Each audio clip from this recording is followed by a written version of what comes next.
지금 제가 소개드리는 내용 중에서 이제 코드가 뒤에 좀 나오는데 코드가 좀 시간 관계상 제가 포인트만 짚고 넘어가다 보면은 지나가 버렸다 싶으실 것 같아서 미리 QR 코드 찍으시면 아마 아래 링크가 나올 겁니다. 그래서 링크를 컴퓨터에 치시면 되는데 뭐 http://미래랩 re.kr swarm 이렇게 치시면은 아마 구글 오른쪽에 보이는 페이지 나오실 거고 이대로 쭉 실행시키시면은 코드가 될 건데 여기 API 키는 본인들 거 이제 입력을 해주세요. 제 걸 올리기에는 요거 QR 코드요. 예. 한 번만 일단 하고 찍으시면 바로 링크 주소가 보이실 겁니다. 그거를 한번 가지고 한번 하시고 어차피 중간중간에 또 보이실 거예요. 한 번만 보여드릴 건 아니고 벌써 1분이 가버렸네요. 제가 최선을 다해서 빠르게 말씀을 드려보도록 하겠습니다. 사실 저는 이번 미덥을 매년 참석해 왔고 맨 앞자리 이 자리에 앉아서 항상 들어왔습니다. 그만큼 이 미덥에 대한 관심과 애착이 있고 여기서 이렇게 여러분들께 제가 하고 있는 연구를 소개할 수 있고 우리 실에서 하고 있는 연구를 소개할 수 있어서 굉장히 영광으로 생각하고 기쁘게 생각을 합니다.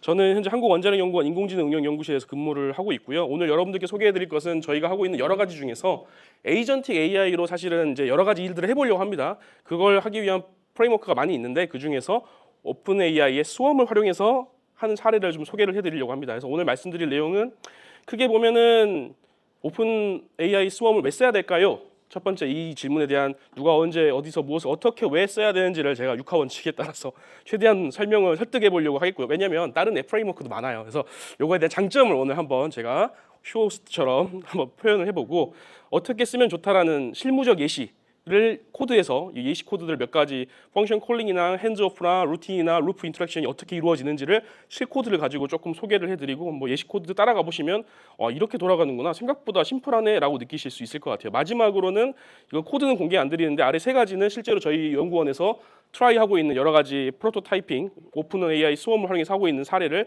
몇 가지 보여드리도록 하겠습니다. 뭐 아시다시피 오늘의 화두 에이전틱 AI 아주 뭐 작년 말부터 계속 키워드로 나오고 있습니다. 특히나 올해 초에 2월 달에 가트너가 선정한 10대 기술 중에 뽑혔다고 그러는데 실제 작년 가트너 IT 컨설팅 업체에서 발표한 거에 따르면은 맨 위에 있는 게 마우스 커서가 안 보이는군요. 맨 위에 있는 게 이렇게 한번 보일까요? 여기 있다. 여기 위에 있는 것들이 지금 가장 핫한 테크놀로지죠. 이런 것들이 좀 아시다시피 프롬프트 엔지니어링이나 그냥 제너레이티브 AI들이 굉장히 핫했고 작년 6월쯤에 나온 겁니다.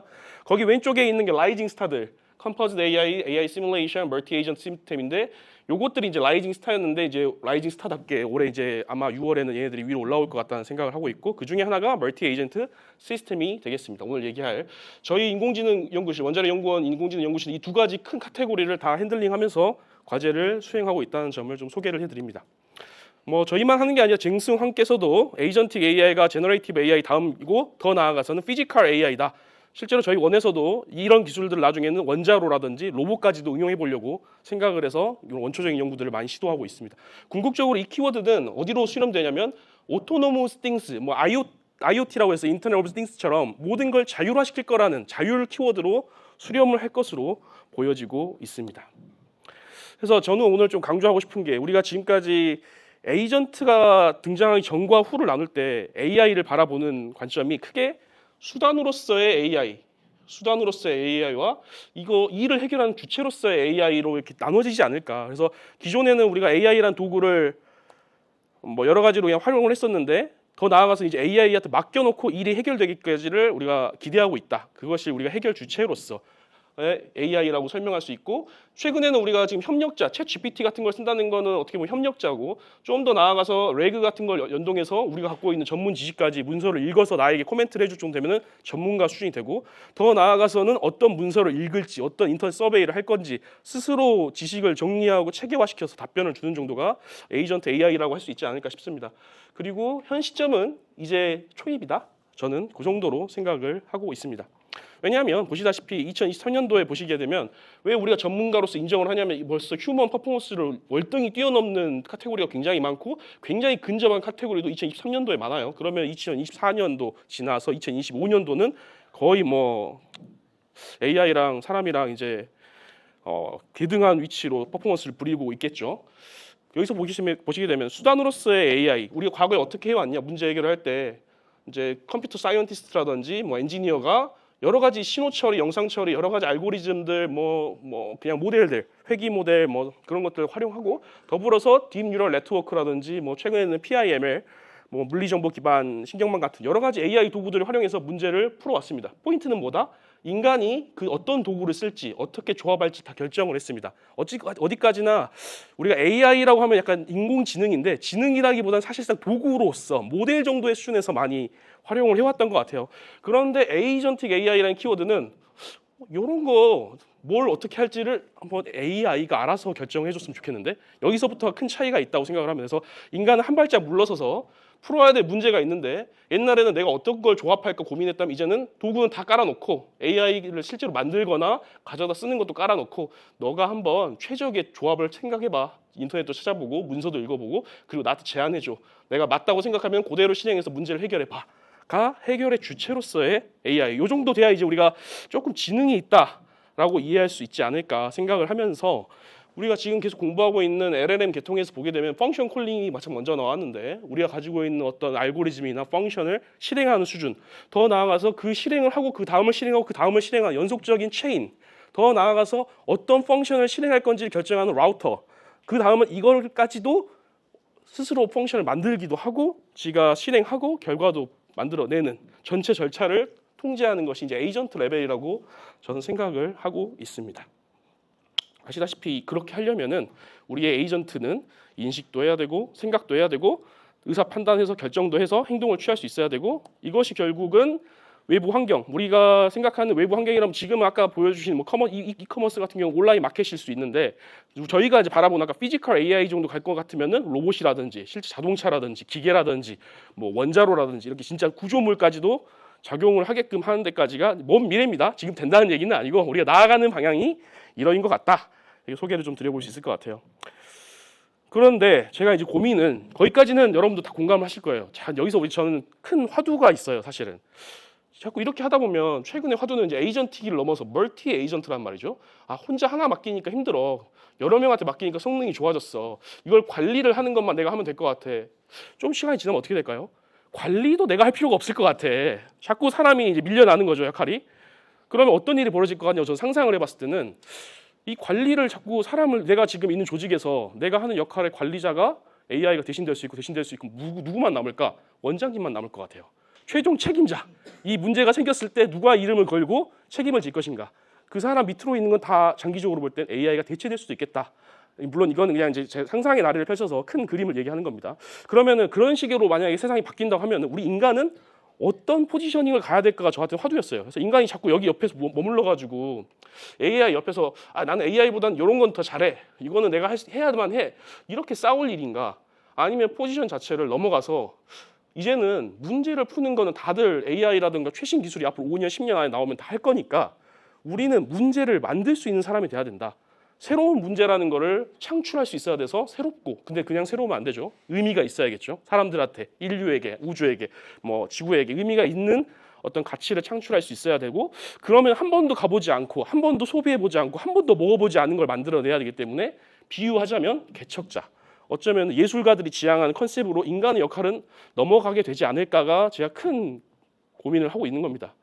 근데 이러다 보면 대한민국에 최근에 컴퓨팅 자원이 부족하다, AI 따라가기 힘들다 이런 얘기 하시는데 사실 세상에서 잘 나가고 있는 브랜드라든가 퍼포먼스를 보고 부가가치를 창출하는 걸 보면은 인프라의 문제가 아니라 컨셉의 문제인 게 더 많다고 저는 강조하고 싶어요. 그래서 한국에 있는 수많은 우리 AI 연구하시는 분들이 우리 GPU가 부족해, 뭐가 없어, 데이터가 부족해. 맞습니다. 그럴 때일수록 그걸로 승부를 보는 게 아니라 더 고차원적인 가치로서 새롭게 공룡들이 하지 않는 새로운 걸 제시하는 게 필요할 것 같다. 설마 불닭볶음면 만들 줄 몰라서 이탈리아에서 못 만들었을까요? 미국에서? 강남스타일 노래를 못 만들어서 미국 빌보드에서 이런 거 못 만들었을까요? 심지어 여러분들 김프로라던가 비트, 제이콥 이런 거 유튜브는 구글이 만들었지만 여기에 8천만 명의 구독자를 갖고 있는 거는 한국 사람들입니다. 우리나라 인구수보다 더 많은 구독자를 갖고 있어요. 저도 처음 알았어요. 조사하면서 이번에. 그리고 제가 최근에 이제 송소희님이라고 옛날 국악소녀 들어보셨을지 모르겠는데 최근에 장르를 좀 바꾸셔가지고 국악은 원래 우리가 다 아는 스타일인데 이걸 약간 자신만의 팝 스타일로 새롭게 창조해가지고 처음 들어보는 스타일의 음악을 하고 있어요. 근데 그렇게 했을 때 이건 팝도 아니고 국악도 아니고 이건 완전 새로운데 라고 해서 저는 이런 분들이 잘 됐으면 좋겠고 아마도 이런 식의 가치 창조가 앞으로는 굉장히 중요한 화두가 될 것 같다. 그런 면에서 우리가 에이전틱 AI를 쓰는 것이 필요하고 AI 기술을 써가지고 이런 영상을 왼쪽 하단과 같이 바꾸는 거는 할 수 있어요. 누구나 그렇게 할 수 있는데 사실은 의미 있는 건 전 여기에서 임프레션을 갖습니다. 이런 식으로 사실 영상이 움직여야 되는데 영상이 나오지가 않는데 양해를 좀 부탁드리겠습니다. 그래서 영상이 움직입니다. 이런 영상들이 움직이는데 이런 부분들이 사실 우리가 똑같은 데이터를 바꿔서 영상을 바꾸지만 새로운 스타일로 바꿔가지고 이게 새로운 자극을 준다. 똑같은 춤을 영상으로 바꾸는 거지만 그런 식으로 새로운 가치를 만들어내는 걸로 우리가 에이전틱 AI도 활용을 해야 될 것 같다. 그래서 제가 생각하는 바는 AI를 가지고 더 이상 뭐 경쟁의 관점으로 바라볼 건 아니고 어떻게든 이 에이전틱 AI를 활용해서 정말로 우리가 생각하지 못한 새로운 가치를 창출하는데 노력을 해야 되고 그러다 보면 앞에서 소개하신 것처럼 여러 가지 이제 에이전틱 AI를 어떻게 쓸 건지에 대한 고민들을 많이 하게 되는 것 같습니다. 보시다시피 혼자서 계획을 세우는 거랑 여러 명이랑 같이 일하는 건 좀 방식이 다른 것 같아요. 제 생각에는 혼자서 집에서 여행 계획을 세우는 건 생각보다 쉬워요. 쉬우면서도 리스크가 크죠. 하이 리스크가 있습니다. 만족이 안 될 수도 있거든요. 반면에 여러 사람들이랑 의견을 조율하면 만족도는 높일 수 있는데 이걸 중재하고 있는 저는 굉장히 힘들 수 있죠. 그래서 우리가 만약에 멀티 에이전트 AI를 쓴다고 하면은 지금까지 생각했던 AI를 개발하는 어프로치가 아니라 약간 어떻게 보면 인문학적 아니면 경영학적 관점에서의 프레임워크 설계라든가 파이프라인, 워크플로우 설계 같은 것들이 많이 필요할 것 같아서 사실 최근에 실리콘밸리에서 언어공학자라든지 인문학적 사람들이 굉장히 프롬프트 엔지니어링으로 주목을 많이 받았던 것처럼 향후에는 인문학적 소양을 갖고 있는 사람들이 멀티 에이전트를 약간 어떻게 소사이어티를 구성해서 원하는 퍼포먼스를 끌어낼 것인지에 아마 역량을 장기적으로 많이 발휘할 것 같다는 생각을 해서 우리 엔지니어들도 약간 그런 능력에 대한 관심을 많이 가질 필요가 있겠다 생각이 듭니다. 그래서 이제 우리가 그런 멀티 에이전트 같은 것들을 실제로 이제 연구실에서 해보려고 하면 여러 가지 도구들이 있는데 대표적으로 랭체인이나 오픈 AI 펑션 콜링 같은 거 쉽게 해볼 수 있죠. 그런데 보시다시피 순서가 이제 거꾸로 랭체인에서부터 펑션 콜링이 나오고 스웜이 나왔는데 나온 이유는 약간 제 느낌에는 랭체인이 비유하자면 텐서플로우나 파이토치라면 스웜은 케라스나 파이토치 라이트닝 같은 느낌이랄까요? 조금 더 쉽게 쓰기 위해서 여러 가지 태스크를 하는데 복잡하니까 이거 랭체인으로 할 수 있습니다. 다 할 수 있는데 조금 코드가 길어지고 이걸 일일이 다 디버깅하기 귀찮은데 이 스웜을 쓰면은 스웜 옆에 벌 붙어 있는 거 보이시죠? 벌. 이 벌이 의미하는 게 협업에 최적화된 프레임워크다. 협업 프레임워크를 짜는데 굉장히 최적화되어 있는 프레임워크라고 해서 동적 에이전트의 핸드오프. 아까 핸드오프가 어떤 정보를 갖고 있다가 다른 에이전트에 넘겨주는 작업이라고 소개를 해주셨는데 그런 작업들을 쉽게 할 수 있는 뒤에 예시 코드를 보면 아마 공감을 하실 겁니다. 굉장히 쉽게 할 수 있는 프레임워크다라는 얘기를 할 수 있고 오늘 소개해드릴 뒤에 예제 코드가 이제 그림은 앞에 뒤에는 없어요. 오롯이 요거 한 장 가지고 다 이해하신 다음에 제가 무슨 말을 하면 그게 그거였지라고 기억을 해주시기 위해서 요거 제가 조금 디테일하게 설명을 드릴게요. 우리가 해야 될 일은 이 코스를 도는 겁니다. 선수, 주자들끼리. 그래서 우리가 두 명의 에이전트를 만들었어요. 에이전트 A와 A, B. 둘 다 완전히 캐릭터가 달라요. 성격이 완전히 다른 독립적인 아이들이고 대신 뛰는 거에 대해서는 규칙이 정해 있어요. 뛸 때는 뒤에서 시속 몇 킬로로 뛰어야 되고 자세는 어떻게 해야 되고 그걸 우리가 보통 루틴이라고 표현합니다. 그걸 앞에서 보여준 건 인스트럭션이라고 할까요? 디스크립션. 이런 것들이 이제 어떤 에이전트가 어떤 행동을 해야 돼. 절차적으로 어떤 일을 해야 돼를 알려주는 게 루틴. 그런데 이걸 계속적으로 이제 루틴이 이렇게 돌아가기 위해서는 이 전체 시스템이 루프화돼서 돌아가야 되고 가끔 이제 출발할 때는 출발만의 동작이 따로 있잖아요. 그런 거 이제 펑션 콜링으로 땡겨올 수 있어야 된다. 그래서 에이전트는 루틴도 할 줄 알아야 되고 기본적으로 달리는 건 배워야 되고 두 번째로 주요한 특징들이 있을 때 바톤 터치할 때는 또 주요한 그런 동작에 대한 펑션도 호출할 수 있어야 되고 요 에이전트 B랑 A랑 바톤을 넘기는 거를 핸드오프라고 합니다. 이 영어적으로 핸드오버랑 핸드오프랑 좀 뉘앙스가 달라요. 핸드오버 이거를 핸드오버를 한다고 했을 때 마이크를 준다 뿐이지 마이크 이 스테이션의 주도권은 저한테 있는 거예요. 마이크만 줄 뿐입니다. 핸드오프는 제가 나가는 거예요. 제가 나가는 순간 모든 걸 주는 겁니다. 이 사람이 책임지는 거예요. 그 다음부터. 그래서 에이전트끼리 핸드오프 한다는 말은 책임을 이제 A에서 B로 준다는 거예요. 더 이상 난 책임 없다. 이게 이제 핸드오프의 개념이다. 이해하시면 좋을 것 같습니다. 중요한 건 이제 스왑이라는 건 잘 만든 프레임워크니까 좋은 집게이고 좋은 프라이팬인데 잘 쓰는 거는 요령이 있어야 됩니다. 똑같은 집게와 똑같은 프라이팬을 가지고 저는 태워 먹고 우리 와이프는 고기를 잘 굽는 거는 도구의 문제가 아니라 요령의 문제라는 걸 저는 느꼈거든요. 그래서 오늘 여러분들께 요령, 스왑을 쓰실 때 어떤 것들을 좀 고민하면서 쓰시면 좋겠다. 이제 여러 가지 소개를 해드릴게요. 대표적으로 일단 왼쪽 제일 첫 번째 것이 오픈 AI 기본 펑션 콜링을 할 때 오픈 AI 클라이언트를 만들어서 제가 일부러 다 클래스 뭐 인스턴트 이름들을 한글로 했어요. 직관적으로 이해하기 쉽게. 근데 스왑은 그냥 스왑으로 생성을 합니다. 이렇게 아래 보시게 되면 이제 기본적으로 임포트해야 될 내용들 여기 나와 있고요. 여기서 쓰는 모델들은 기본적으로 GPT-4o 쓰고 있습니다.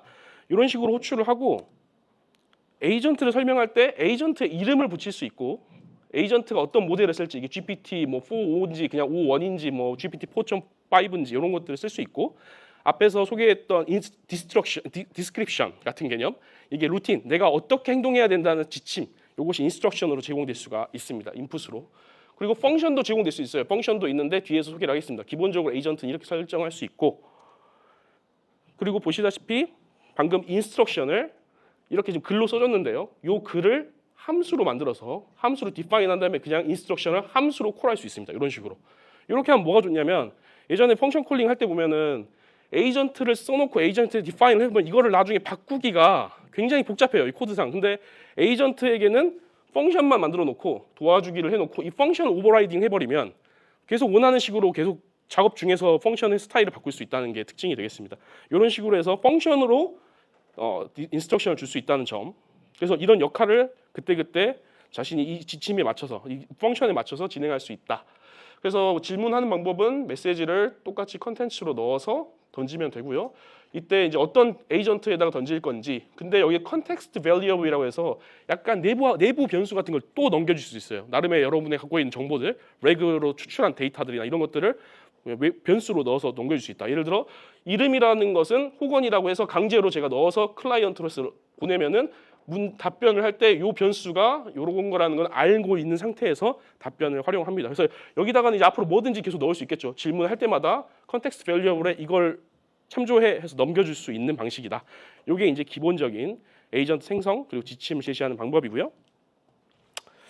그리고 이제 지침을 설정할 때 흥미로운 거는 제가 앞에서 이렇게 왼쪽과 같이 지침을 설정을 하면은 도와줄 사람은 누구야 해서 이름을 호출하게끔 제가 했어요. 인스트럭션에서.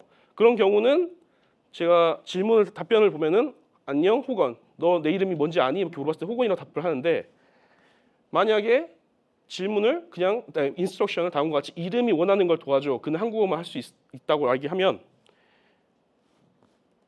그때는 저를 인지하지 못합니다. 그러니까 인스트럭션을 잘못 만들면은 그럴 듯 하잖아요. 저희가 볼 때 특별히 이거 이상한 것 같지 않은데 근데 이렇게 못 맞출 때도 있어요. 중요한 거는 인스트럭션이 실제로 잘 작동되는지 각각의 에이전트들에게 개별적으로 체크를 해서 얘가 정상적으로 작동되는 아이인지를 판단하고 나서 일을 맡겨야 된다가 중요한 포인트입니다. 생각대로 잘 안 되더라고요. 저도 예제 만들면서 이거 왜 못 알아먹지? 이런 생각을 한 적이 많습니다. 그런 게 필요하고 그러면은 처음에 기억 못하면 대화를 하면서 알려주면 되지 않을까? 모른다고 하니까 내 이름은 뭐뭐야 이렇게 알려주면 좋을 것 같은데 그래서 그런 경우는 이제 랭체인에 있는 컨버세이션 버퍼 메모리를 활용해서 에이전트에게 대화를 기억하게 할 수 있습니다. 보시게 되면은 이렇게 대화를 하는데 기억이 없이 쭉 그냥 질문하고 내 이름은 누구야? 근데 내 이름 뭐니? 물어보면은 모릅니다. 알 수가 없어요. 말해줬으면 했지만 알 수가 없습니다. 이걸 이제 랭체인 메모리에서 컨버세이션 버퍼 메모리 이건 단기 메모리에 해당이 돼요. 좀 긴 대화 앞에 거는 좀 까먹는 그런 특징이 있는 단기 메모리라고 볼 수 있겠습니다. 이걸 활용해서 대화를 계속 갖고 오고 또 세이브하게끔 이렇게 앞뒤로만 붙여놓고 대화를 이어가면은 그때는 이제는 기억을 합니다. 그런 식으로 이런 식으로 기억한다는 걸 확인할 수 있죠. 그래서 장기 대화를 할 때는 이제 컨버세이션 버퍼 메모리를 활용하시면은 컨텍스트를 기억할 수 있다. 이제 여러 개의 에이전트를 활용하는 거죠. 우리가 원래 스왑은 멀티 에이전트가 포인트이기 때문에 멀티 에이전트를 활용해서 에이전트를 시인 1, 시인 2, 시인 3 해서 에이전트 각각 만들고 특징적인 거는 모델을 서로 다르게 했어요. 아까 GPT-4.5도 있고 5.1도 있고 GPT-4 4.5도 있습니다. 각각 모델들을 따로 해서 똑같이 시를 짓게끔 했습니다. 그래서 호출을 할 때 이제 시인들을 바꿔가면서 시인 1번, 시인 2번, 시인 3번한테 똑같은 쿼리를 던져보면은 다음과 같이 모델별로 다른 답변을 내는 걸 확인할 수 있죠. 그래서 에이전트마다 다른 모델을 활용해서 중요한 거는 흥미로운 거는 똑같은 인스트럭션을 함수 하나를 만들어 놓고 에이전트별로 호출을 똑같이 시키는 겁니다.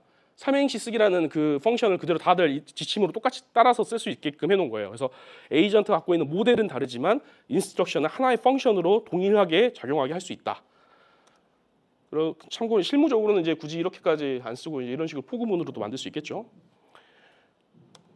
그 다음으로는 이번에는 약간 그 데코레이터를 써서 하나의 삼행시 쓰기를 만든 다음에 요거 뒤에 조금만 스타일이 바뀌었으면 좋겠는데라고 했을 때 그걸 이제 데코레이터를 통해서 만들어 주면은 이제 삼행시를 코믹하게 유치하게 해서 이렇게 들어가면은 원래 요 펑션에다가 데코레이터가 들어가서 이 뒤에 조금 더 리턴 값이 스타일이 바뀌게끔 한 다음에 이제 함수화 시켜주는 걸 볼 수가 있습니다. 그렇게 해서 함수를 별도로 따로 만든 다음에 요것을 스타일셋이라고 해서 각각 시인들에게 이번에는 모델은 똑같지만 스타일 함수가 그때 다른 약간 이런 스타일별로 인스트럭션이 다른 걸 제시를 하니까 답변도 약간 스타일이 다르게끔 답변을 해주는 걸 볼 수가 있습니다. 이것도 어떤 장점이 있냐면 제가 현업에서는 여러분이 기본적으로 해야 될 어떤 태스크가 있고 이게 약간 상황에 따라서 미묘하게 달라져야 될 때가 있어요. 이걸 데코레이터로 쉽게 할 수 있다는 걸 보여드리는 겁니다. 아마 실무적으로 하시는 분들 무슨 말 드리는지 조금 공감을 하실 거예요. 그리고 그 다음으로는 이제 여러 가지 펑션이 여러 개 있을 때 시를 짓기도 있고 시를 짓는데 그 시를 짓는 것 자체를 함수를 써서 진행을 하는 거고요. 이번에는 앞에는 인스트럭션으로 제가 설정을 했었는데요. 그때는 한글로 쓰면은 에러가 뜹니다. 참고로 나머지는 괜찮은데 펑션 콜링에서만 영어로 써줘야 되더라고요. 그래서 지침이 아니라 이번에는 어떤 행동을 취하기 위한 함수를 저희가 만들 때는 영어로 만들어주고 그렇게 만든 다음에 이것도 이제 스타일을 바꾸는 걸 데코레이터로 만든 다음에 여러 가지 함수가 만들어지는 거죠.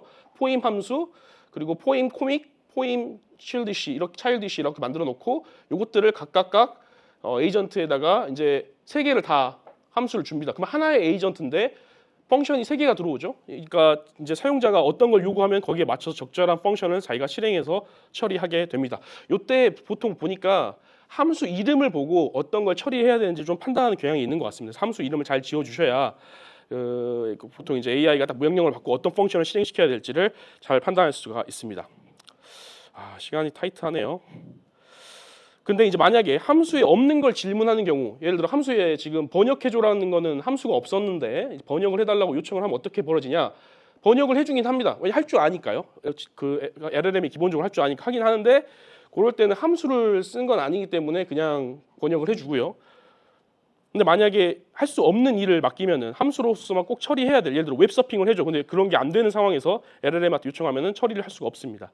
그런 경우는 이제 함수를 별도로 추가를 해주면 됩니다. 번역하기 아래와 같이 새로운 함수를 만들어내고 그거를 추가로 넣어주면은 됩니다. 그래서 번역하기 위해서 펑션을 하나 더 추가해주게 되면은 그런 번역하기 기능을 수행할 수가 있게 됩니다.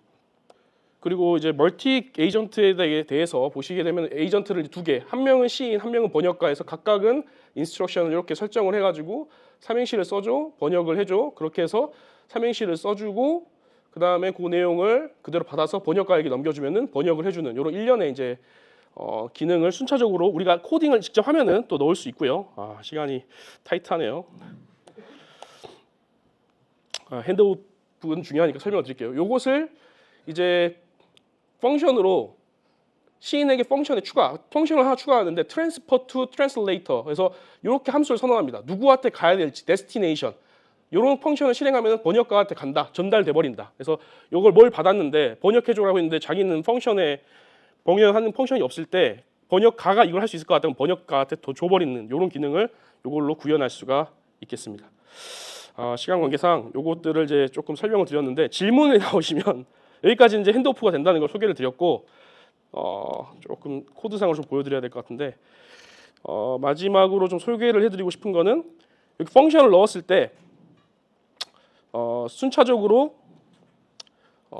가격을 측정하거나 또 검색을 하거나 이런 것들을 펑션을 다 넣어놓고 사용자한테 물어보면은 그런 펑션을 순차적으로 이제 인스트럭션을 보시게 되면은 오른쪽에 보시게 되면 먼저 찾아보고 없으면 검색을 시작해 해서 순차적으로도 진행할 수 있다는 점을 말씀을 드립니다. 전달하려는 내용이 너무 많다 보니까 제가 이렇게 시간 관계상 많이 못 드렸는데 뒤에 이제 QR 코드를 눌러 보시면 이 뒤로 나와 있는 코드들이 조금 있어서 혹시 살펴보시고 혹시 질문 있으면 질문에 좀 답을 하면서 좀 부족한 거 좀 말씀을 좀 드리도록 하겠습니다.